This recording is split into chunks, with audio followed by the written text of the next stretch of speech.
there was early voting continuing here in downtown Chicago this week, and I went to vote, and there was a lady ahead of me, hesitant about going in, looking at the hours, and I said, "Well, it's open. You're certainly welcome to go in." And she said, "Well, I have an appointment, a hair appointment in 15 minutes." I'm like, "Well, it will not take that long."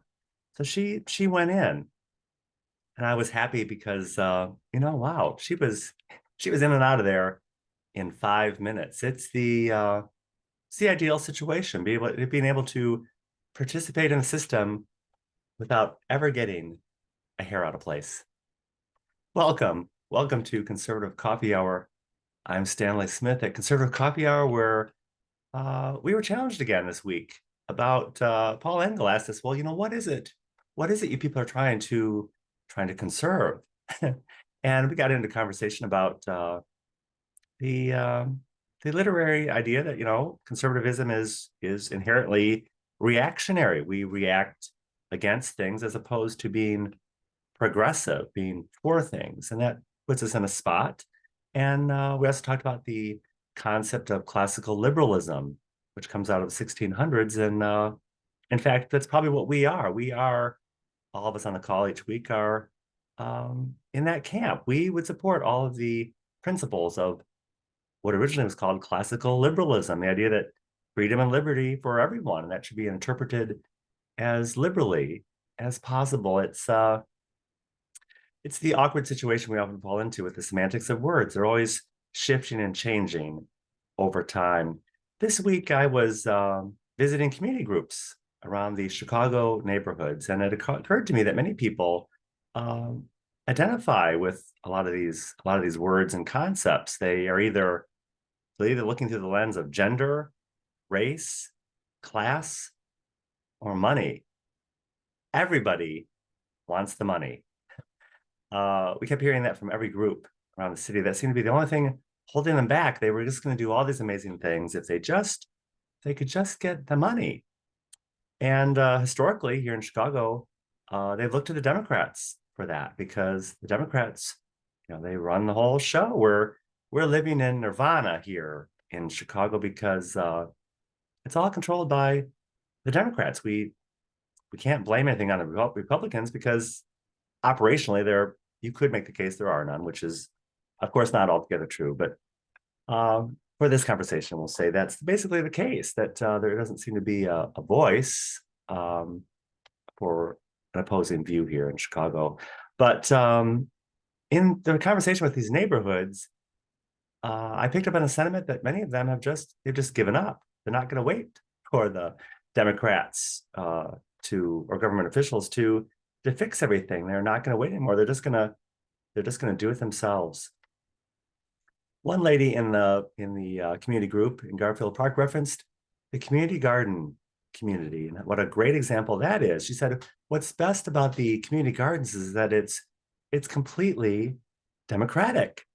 She said it's all run by the gardeners. There's no one in charge. There's no hierarchy. It's the ideal democratic situation. And I was so intrigued by that because obviously this lady has never worked or volunteered at a community garden, which I have for probably 20 years now. And in every community garden, there's always a self-appointed nut job or team that rules the garden with an iron fist. And if you break the rules or outside of the rules, you're not just disinvited, you're kind of just erased.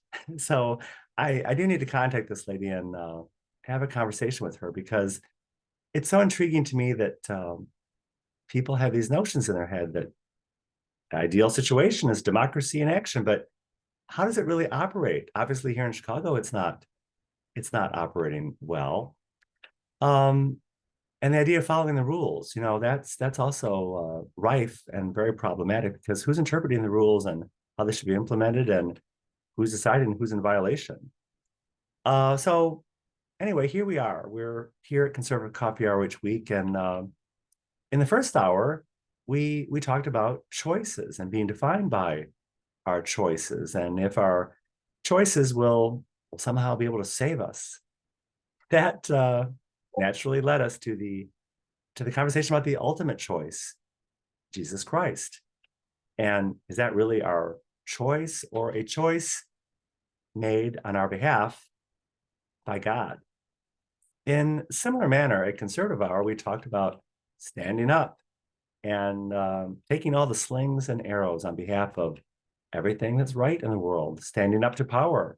When we hear power, defending power, that tells us something.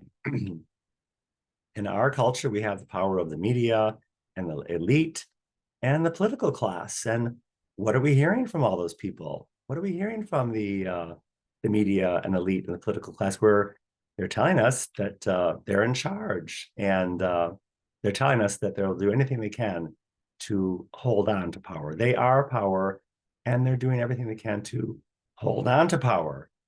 And they're doing that on their on their own behalf, and not on behalf of us, the people. It's telling, and it's right there for everyone to see. And when do we see people taking the slings and arrows on our behalf? That tells us something else. When we ask, who is that person in our time? Who is the person that's taking all the slings and arrows, the person who's out of power and speaking to power on our behalf? And I did ask that question on the call. I said, well, who is that person? The answer was, of course, Donald Trump. We're all called to be witness in our time and place in history. And at Conservative Coffee Hour, we're trying to be that witness.